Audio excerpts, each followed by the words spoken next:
En la mañana del 2 de febrero de 1685, los pasillos del Palacio de Viteal resonó con un sonido que perseguiría a los cortesanos durante décadas. Rey Carlos II, el hombre que la historia recuerda como el alegre monarca, liberó lo que los testigos describieron como el más terrible. Gritó antes de colapsar en violentas convulsiones. 4 días después, a las 11:45 de la mañana. El 6 de febrero, el rey de 54 años dio su último aliento, su cuerpo destrozado por una misteriosa enfermedad que desencadenaría siglos de oscura especulación. Lo que los médicos reales descubrieron que, al abrir su cadáver, esto desafiaría todo lo que el mundo médico creía. Sabía sobre la muerte y la enfermedad. Los hallazgos fueron tan inquietantes que surgieron rumores de veneno y fenómenos sobrenaturales. Las maldiciones se extendieron como un reguero de pólvora por el reino. Sin embargo, la verdad, como la revela. La autopsia del rey fue quizás más horrorosa de lo que cualquier teoría de la conspiración pudiera imaginar. Carlos II había dictaminado Inglaterra durante 25 años, transformándola de una república puritana en una corte hedonista llena de exceso de experimentación científica y prohibida placeres. Pero tras la fachada de esplendor real, su cuerpo se consumía lentamente desde dentro.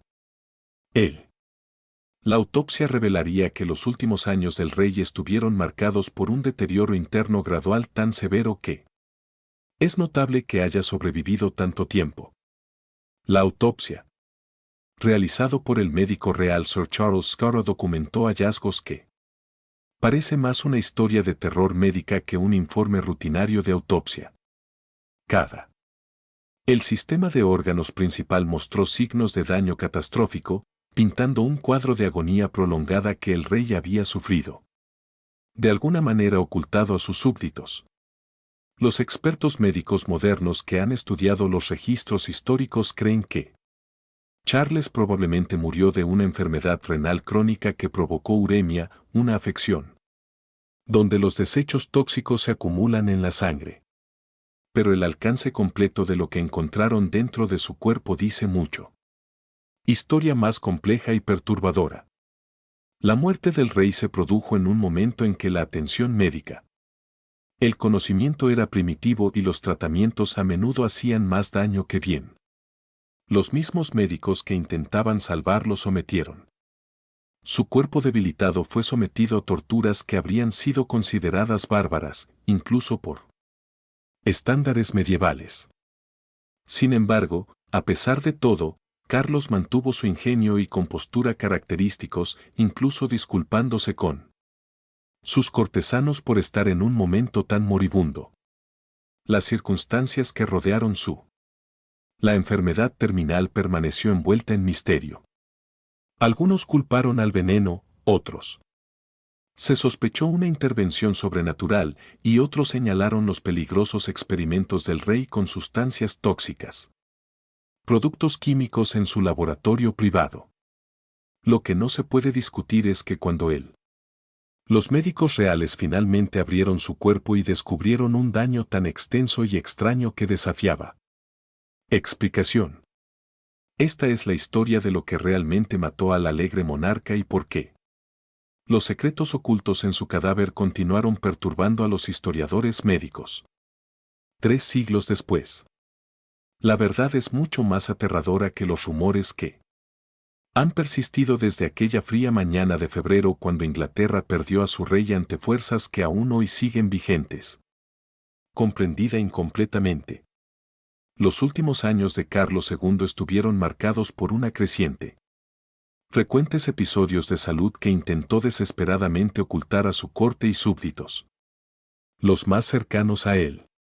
El rey notó su creciente palidez, pérdida de peso inexplicable y episodios de dolor intenso que le hacían. Se dobló de la risa cuando pensó que nadie lo veía. El hombre que una vez bailó hasta el amanecer y persiguió a su amada. Los spaniels que recorrían St. James's Park luchaban ahora por mantener la fachada de vigor real. El rey sufría de Gota crónica, una condición dolorosa que era común entre la nobleza debido a sus dietas ricas en carne y alcohol. Pero la gota de Charles era particularmente grave, causándole un dolor insoportable y finalmente obligándolo que renunciara a sus paseos diarios. Para febrero de 1685, la condición había progresó hasta el punto en que se le desarrollaron úlceras en las piernas, confinándolo a paseos en carruaje en lugar de sus amados paseos. ¿Qué? Lo que el tribunal no sabía era que Charles había estado realizando experimentos químicos peligrosos en su laboratorio privado. Durante años, había estado experimentando con mercurio, una sustancia que ahora se sabe que causar daño renal irreversible. La fascinación del rey por la alquimia y la química temprana lo llevó a manipular sustancias tóxicas. Sustancias con las manos desnudas, inhalando vapores mortales que lentamente envenenó su sistema. Los sirvientes del palacio informaron más tarde haber encontrado quemaduras extrañas en las manos y los brazos del rey, marcas que él descartó como accidentes menores de sus actividades científicas. Pero estas aparentemente experimentos inofensivos fueron destruyendo gradualmente sus órganos internos. Mercurio. El envenenamiento provoca un deterioro lento e insidioso de los riñones y las medicinas modernas. El análisis médico sugiere que esto pudo haber sido un factor importante en la eventual muerte del rey. Los médicos reales en ese momento, estaban desconcertados por los síntomas recurrentes de Charles. Se quejaba de fuertes dolores de cabeza, episodios de confusión y creciente dificultad para respirar. Su apetito normalmente abundante desapareció y comenzó a experimentar lo que ahora se reconocería como las primeras etapas de insuficiencia renal. La acumulación tóxica en su torrente sanguíneo estaba afectando lentamente a todos. Sistema de órganos en su cuerpo. Los cortesanos de Carlos notaron otros cambios inquietantes en el comportamiento de su monarca y apariencia. Su piel adquirió un tono grisáceo y sus ojos se inyectaron en sangre y hundido. A veces hacía una pausa a mitad de la frase como si luchara por recordar sus palabras, y sus manos desarrolló un ligero temblor que intentó ocultar manteniéndolos doblados tras la espalda. El legendario acto sexual del rey. Apetito, que había producido al menos 12 hijos ilegítimos reconocidos, también comenzó a debilitarse notablemente en sus últimos años. Este cambio fue tan drástico que desató rumores en toda la corte, con algunos rumores de que el rey había sido maldecido o hechizado. En realidad, su disminución de la libido era probablemente otro síntoma del envenenamiento sistémico que lo estaba matando lentamente.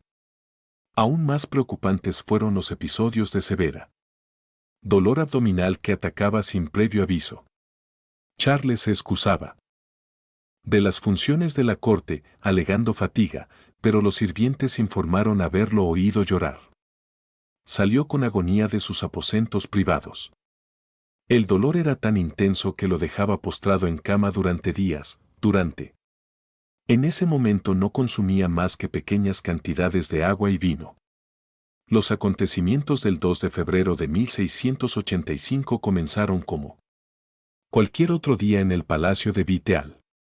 Carlos II se retiró a su dormitorio en su hora habitual, sin mostrar signos evidentes de angustia más allá de sus quejas crónicas.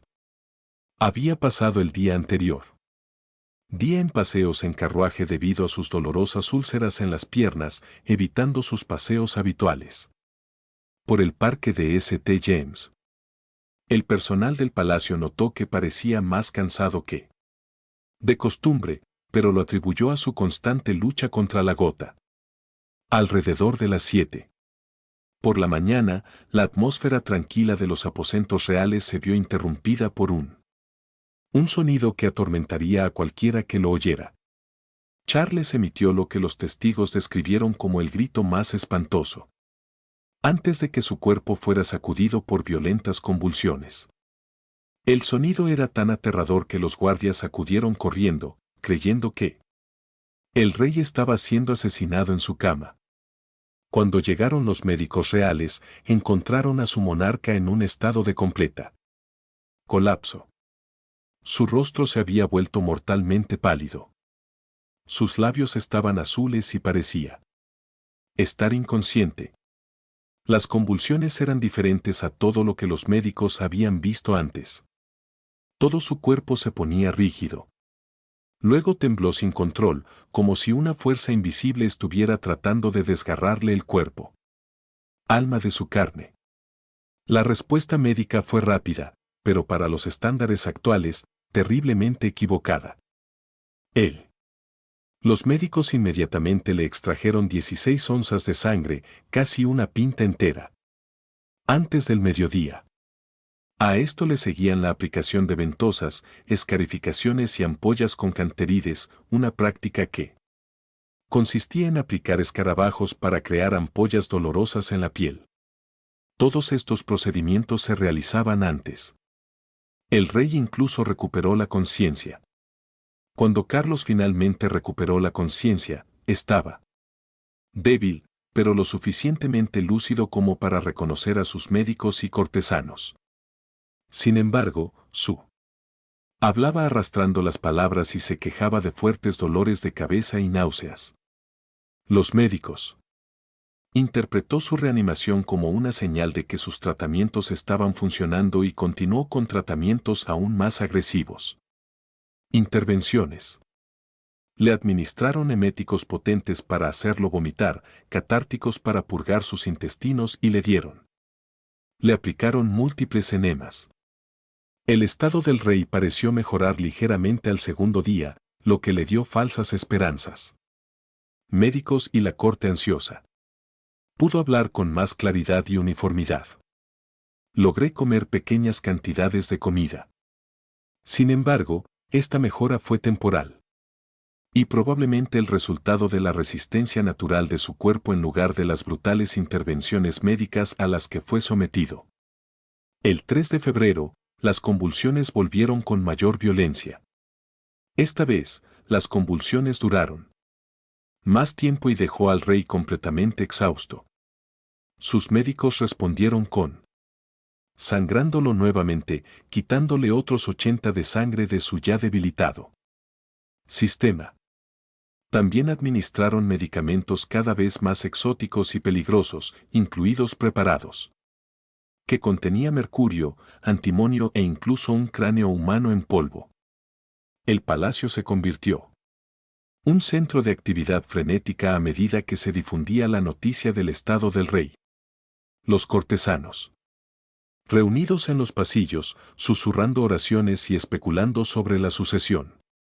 La reina, Catalina de Bananasa, mantuvo una vigilia constante junto a la cama de su marido, aunque su matrimonio se había visto afectado por su numerosos amoríos. Incluso a algunas de sus amantes se les permitió visitarlo, un testimonio de la seriedad de la situación. A lo largo de esta dura prueba, Charles demostró ingenio y serenidad, que lo había hecho querido por sus súbditos. A pesar de su agonía, logró hacer bromas y expresar preocupación por otros.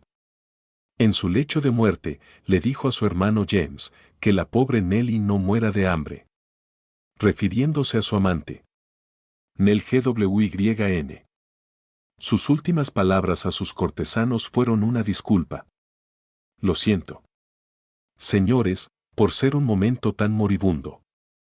Cuando el rey Carlos II finalmente sucumbió el 6 de febrero de 1685, sus médicos se enfrentaron a una situación sin precedentes. Dilema.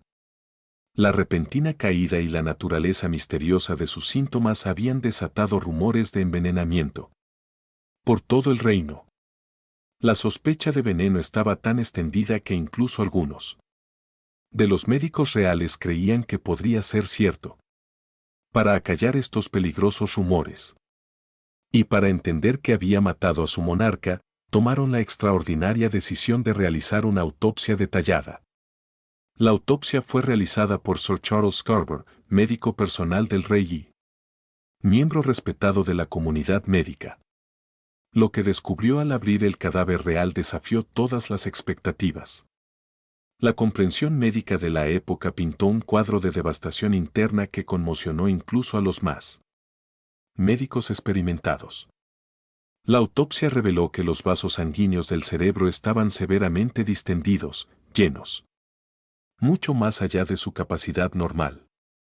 Este hallazgo por sí solo sugería que Charles había sufrido una presión arterial peligrosamente alta.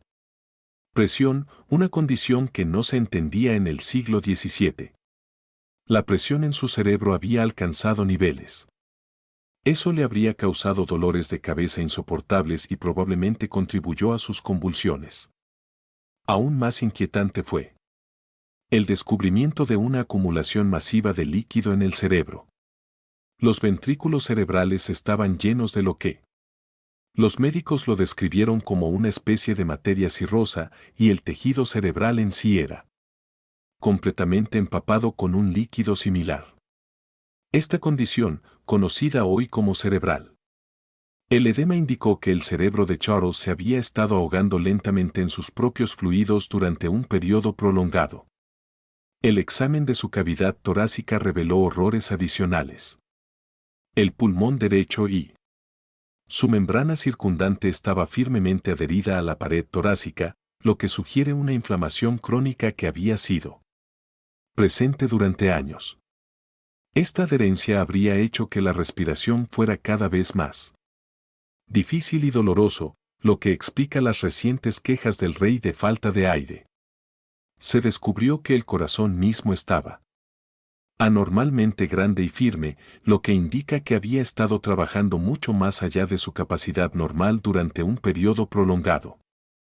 El agrandamiento del corazón sugería que Charles había estado sufriendo una enfermedad cardiovascular grave, lo que obligaba a su corazón bombee más fuerte para hacer circular la sangre a través de su sistema circulatorio dañado. Quizás lo más impactante de todo fueron los hallazgos en su cavidad abdominal. El hígado, el vaso y los riñones mostraron graves congestión, hinchados mucho más allá de su tamaño normal con sangre y líquido. El daño renal fue particularmente extensa, apoyando la teoría médica moderna de que Charles murió de insuficiencia renal y la acumulación resultante de toxinas en su torrente sanguíneo. Los médicos también descubrieron evidencia de infección crónica e inflamación por todo su cuerpo. Había señales de viejas heridas que nunca habían sanado del todo, abscesos que se habían formado y rotura interna y tejido cicatricial que indicaba años de enfermedad en curso. La magnitud del daño sugería que Charles había estado luchando contra múltiples afecciones médicas graves simultáneamente. Lo que quizás más perturbó a los médicos fue el panorama general. Apariencia de los órganos internos del rey. En lugar de los saludables colores rosa y rojo que esperaban, muchos de los órganos de Charles habían adquirido un aspecto moteado grisáceo que sugería muerte generalizada de tejidos. El olor que emanaba del cadáver también era inusualmente pútrido, incluso teniendo en cuenta el proceso normal de descomposición. El descubrimiento de estas extensas lesiones internas ayudó a explicar el síntomas misteriosos durante sus últimos años. El daño renal severo habría causado la acumulación de toxinas en su sangre que provocó la confusión, las náuseas y las convulsiones que marcaron su final. Enfermedad. Los problemas cardíacos y pulmonares habrían contribuido a sus dificultades respiratorias y fatiga crónica. Entre los aspectos más inquietantes de la muerte de Carlos II fue la comprensión gradual de que el rey podría haber estado lentamente envenenándose durante años a través de sus experimentos científicos.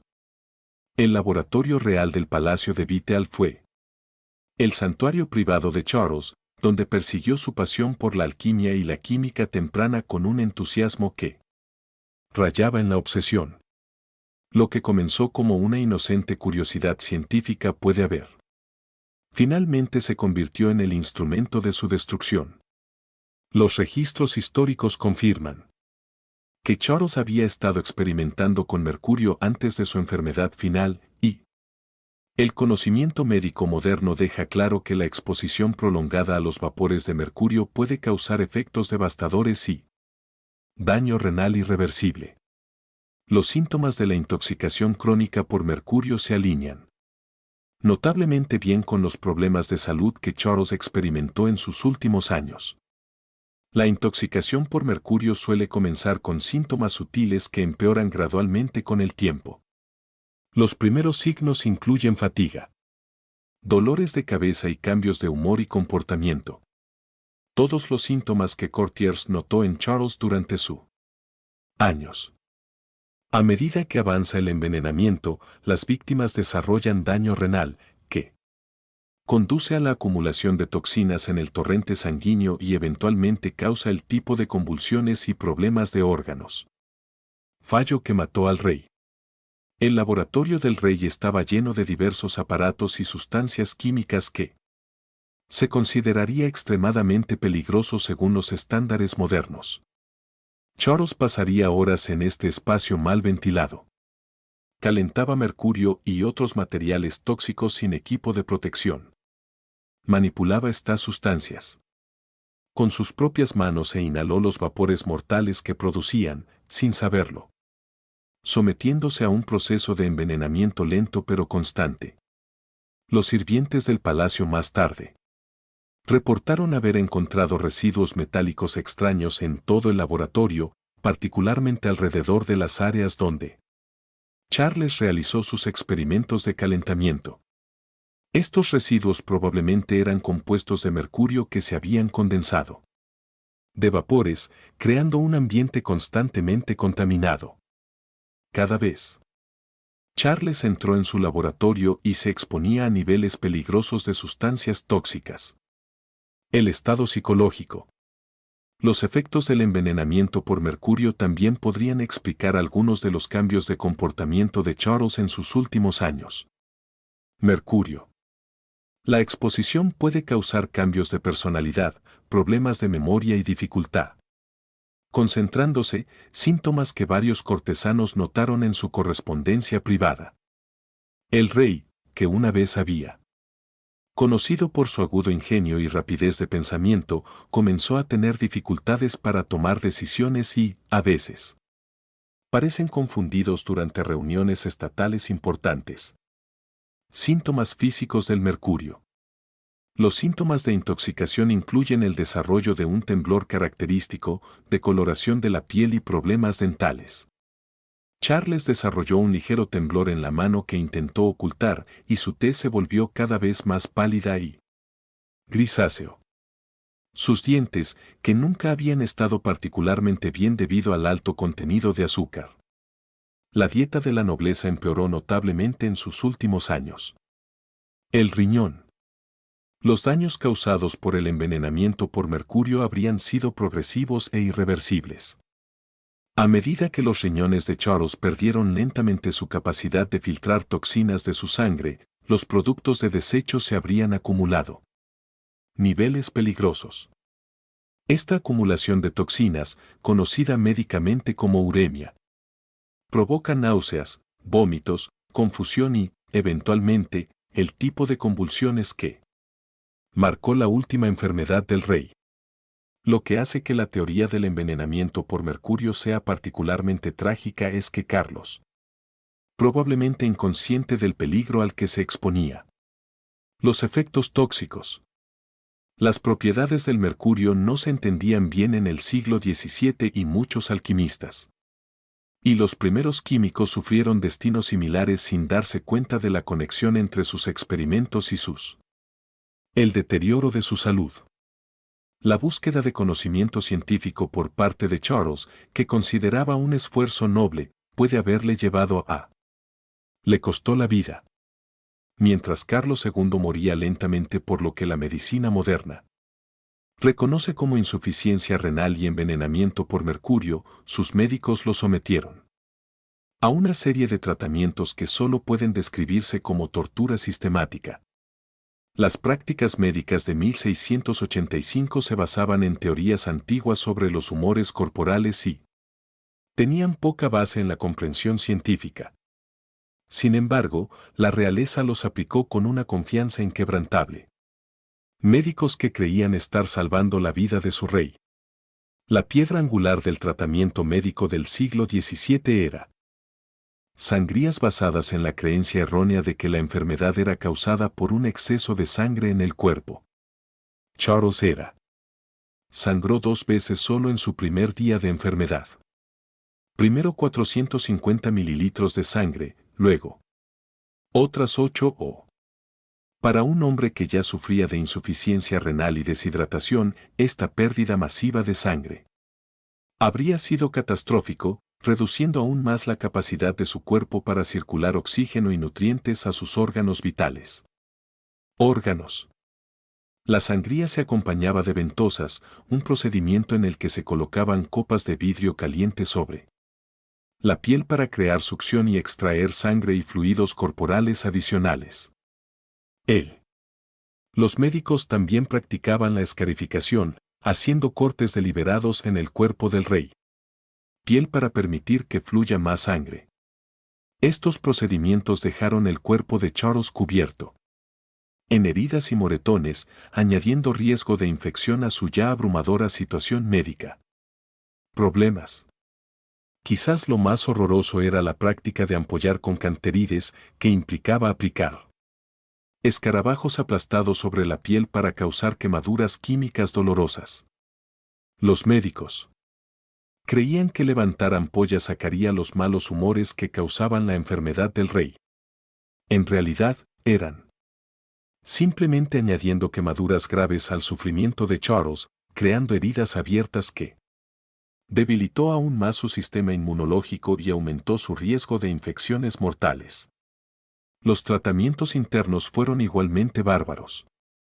A Charles le administraron potentes eméticos diseñados para provocarle vómitos violentamente a pesar de que ya estaba luchando con náuseas y deshidratación. Estos medicamentos contenían sustancias tóxicas como antimonio y mercurio. Irónicamente, el mismo tipo de mercurio que pudo haberlo estado envenenando en su laboratorio. Los médicos estaban, sin saberlo, añadieron más veneno al que estaba matando a su paciente. Se le administraron catárticos y enemas repetidamente para purgar los intestinos de Charles basándose en la teoría de que su enfermedad era causada por la corrupción interna que necesitaba ser expulsada. Estos tratamientos causaban diarrea severa y cólicos, deshidratando aún más sus riñones ya defectuosos y haciendo imposible que su cuerpo para retener los líquidos que necesitaba desesperadamente.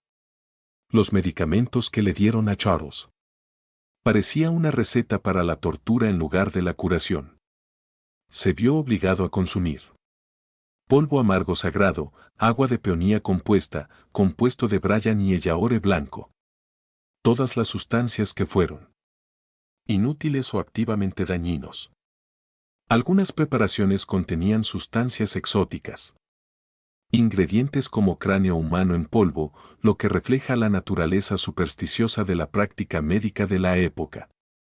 El análisis médico sugiere que estos tratamientos probablemente aceleraron la muerte de Charles en lugar de prolongar su vida.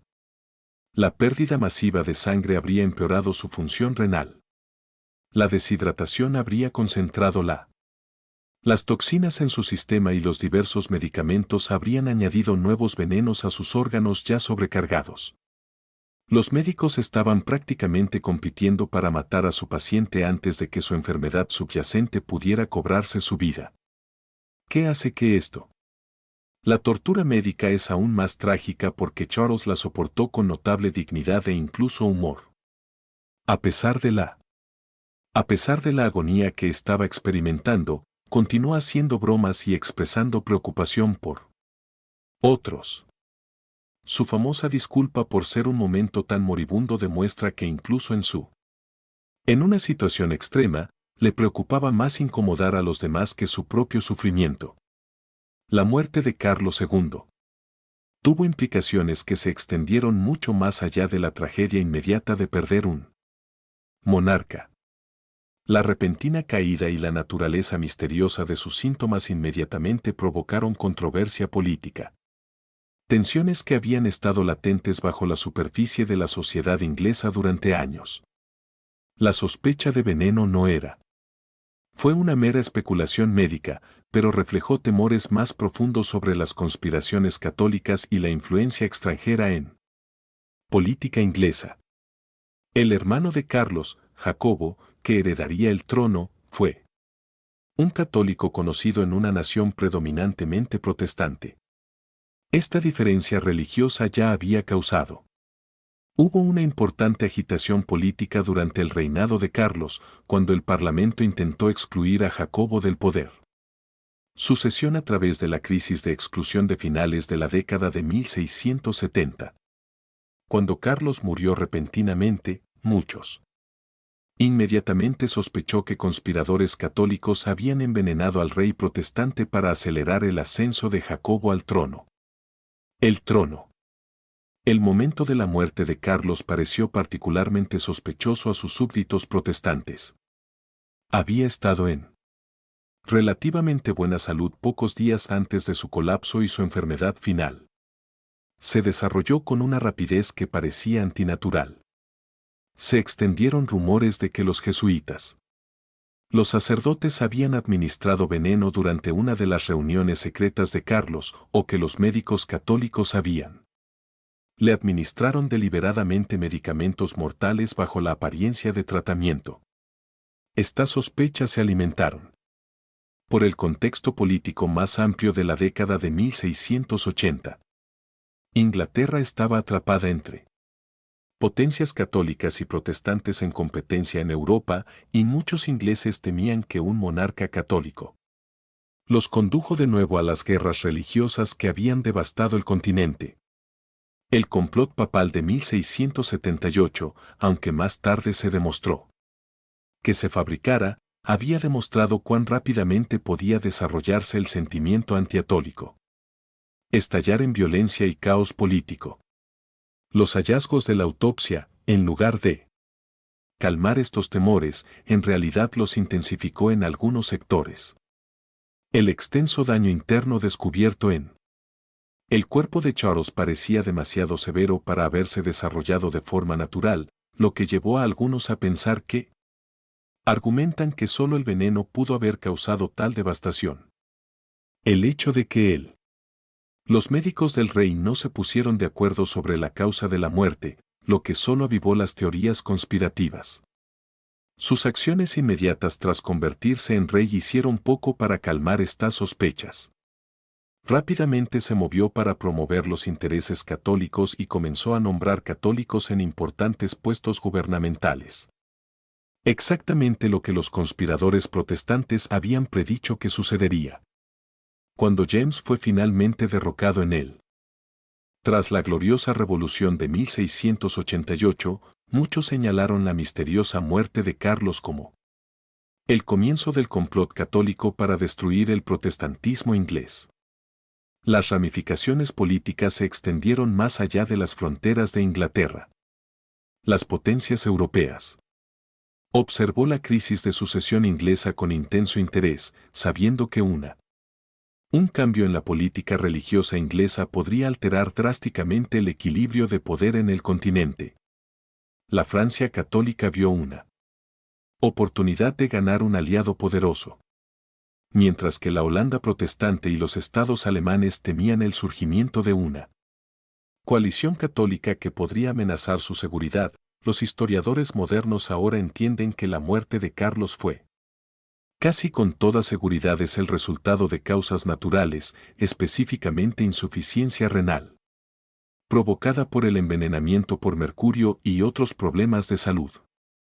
Sin embargo, las teorías de conspiración política, las circunstancias que rodearon su muerte siguieron influyendo en la política inglesa durante décadas.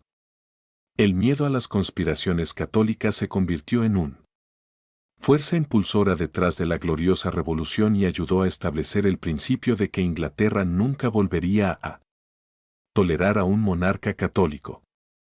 El misterio médico de la muerte de Carlos también tuvo Implicaciones duraderas para la práctica de la medicina real. Los futuros monarcas serían monitoreados más de cerca por sus médicos y habría un mayor escepticismo sobre los tratamientos. Recomendado por los médicos de la corte. Las brutales intervenciones médicas que soportó Carlos llegaron a ser vistas como emblemáticas de la ignorancia y la crueldad de la medicina premoderna. La muerte de Carlos II marcó. No solo es el final de una era en la historia inglesa, sino también el comienzo de un misterio médico que continúa. Fascinar a investigadores e historiadores más de 3 siglos después. La combinación de sus misteriosos síntomas. Los horribles hallazgos de la autopsia y los tratamientos médicos primitivos que soportó. Creó un estudio de caso que revela la peligrosa intersección entre la ignorancia científica, la paranoia política y la realeza. Poder en el siglo XVII. El análisis médico moderno ha resuelto en gran medida el misterio de lo que mató a Carlos II sigue siendo un misterio, pero el caso sigue siendo significativo por lo que nos enseña sobre los peligros ocultos de la experimentación científica temprana. La pasión de Charles por la química y la alquimia, que parecía bastante inofensiva en ese momento, probablemente causó el mismo problema renal. Daño que finalmente lo mató. Su historia sirve como un duro recordatorio de que el progreso científico a menudo implica un coste personal terrible para sus pioneros. El envenenamiento por mercurio del rey probablemente no fue el resultado de una única exposición masiva, sino más bien de efecto acumulativo de años de exposiciones menores en su laboratorio. Este tipo. El envenenamiento crónico era común entre los alquimistas y los primeros químicos que no entendían los efectos a largo plazo sobre la salud. Efectos de las sustancias con las que trabajaban. Muchos de los contemporáneos de Charles en la comunidad científica probablemente sufrieron destinos similares sin siquiera hacer la conexión entre sus experimentos y su deterioro de salud. Los brutales tratamientos médicos que soportó Carlos en sus últimos días se han convertido en un símbolo de la barbarie del mundo moderno. Medicina. Las sangrías, ampollas y medicamentos tóxicos que sus médicos le administraron con tal. La confianza ahora parece una tortura deliberada. Sin embargo, estos tratamientos se consideraban medicina de vanguardia en el tiempo, prescrito por los médicos más eruditos del reino, con la creencia sincera de que estaban salvando la vida del rey. La conspiración política. Las teorías que rodearon la muerte de Carlos tuvieron consecuencias que se extendieron mucho más allá de su sucesión inmediata. El miedo a los envenenadores católicos se arraigó en la cultura política inglesa y contribuyó a la religiosidad. Paranoia que dominaría la política inglesa durante el siglo siguiente. Incluso, hoy en día, algunos historiadores marginales siguen argumentando que Carlos fue asesinado. A pesar de la abrumadora evidencia médica que demuestra lo contrario, los hallazgos de la autopsia siguen siendo uno de los más registros médicos detallados del siglo XVII que proporcionan a los investigadores valiosas perspectivas sobre los problemas de salud que enfrentaba la nobleza inglesa de la época. El extenso órgano.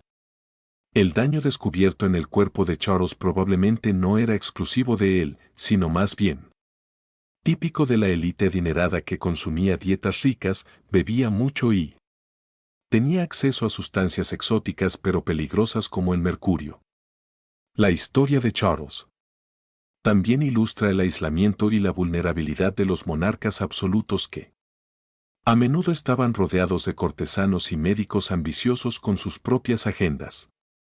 El sufrimiento del rey era intensificado por su incapacidad de escapar de la ayuda de sus asistentes médicos que continuaron con sus brutales tratos incluso cuando quedó claro que no estaban trabajando. Un ciudadano común podría haber. Se le había permitido morir en paz, pero el rey estaba sujeto a todas las intervenciones posibles, sin importar cuán dolorosas o inútil. La revolución científica que apenas comenzaba durante el reinado de Carlos finalmente conduciría a una mejor comprensión de la anatomía y fisiología humanas, así como de los efectos tóxicos de diversas sustancias.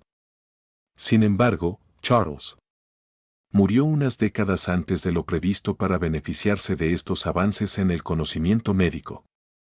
Su muerte sirve como un conmovedor recordatorio del costo humano de la ignorancia científica y los peligros a lo que se enfrentan aquellos que empujaron los límites del conocimiento sin la seguridad adecuada.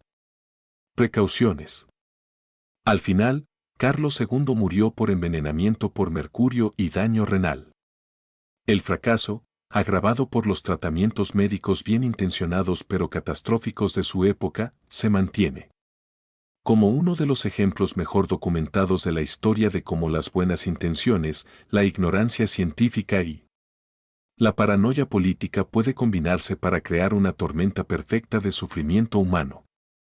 La agonía final de Mary Monarch fue un anticipo de los horrores médicos que continuarían plagando a la humanidad hasta el desarrollo de la medicina científica moderna en los siglos XIX y XX.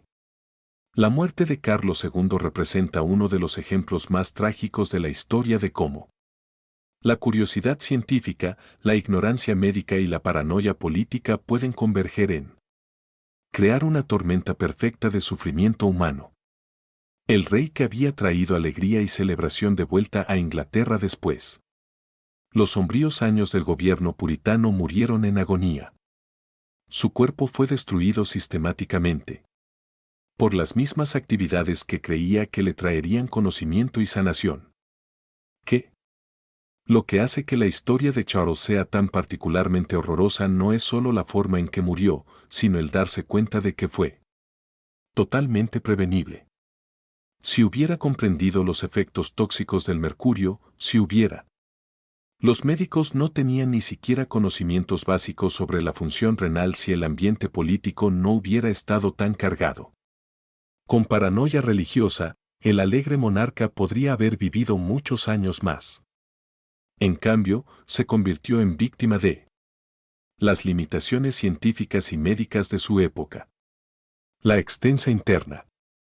El daño encontrado durante su autopsia parece un catálogo de todo lo que puede salir mal en el cuerpo humano. Su cerebro, ahogándose en líquido, sus vasos sanguíneos congestionados más allá de su capacidad, sus órganos, hinchado y desfalleciente. El cadáver de Charles contaba la historia de un hombre que había estado muriendo lentamente durante años mientras mantenía la fachada de salud y vigor real. El estoicismo con el que soportó el sufrimiento final solo hace que su destino sea más doloroso.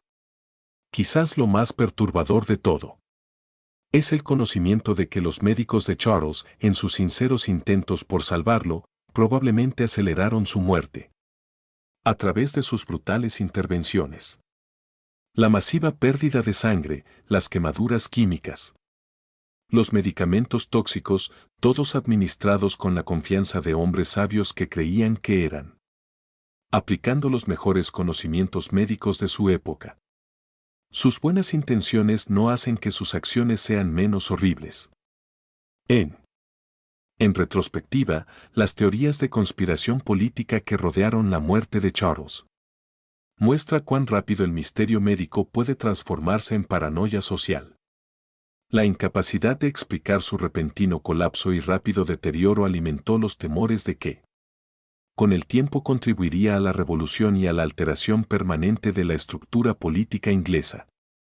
La verdad de que el rey se había envenenado accidentalmente a través de experimentos científicos era quizás más extraña que cualquier teoría de conspiración que sus súbditos pudieran imaginar.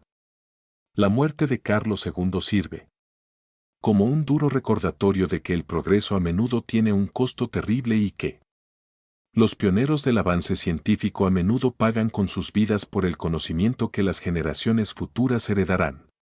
Dar por sentado. La agonía final del alegre monarca fue el precio de la realeza. La ignorancia en una época en la que la curiosidad podía ser mortal y las buenas intenciones podían resultar fatal. El horror de lo que encontraron dentro del cuerpo de Carlos II no fue no solo el daño físico en sí, sino lo que representaba La vulnerabilidad de incluso las personas más poderosas a fuerzas que no comprenden. Y la terribles consecuencias de los tratamientos médicos basados en la superstición en lugar de la ciencia. Su muerte marcó no solo el final de su reinado, pero el final de una era de inocencia médica que nunca regresaría.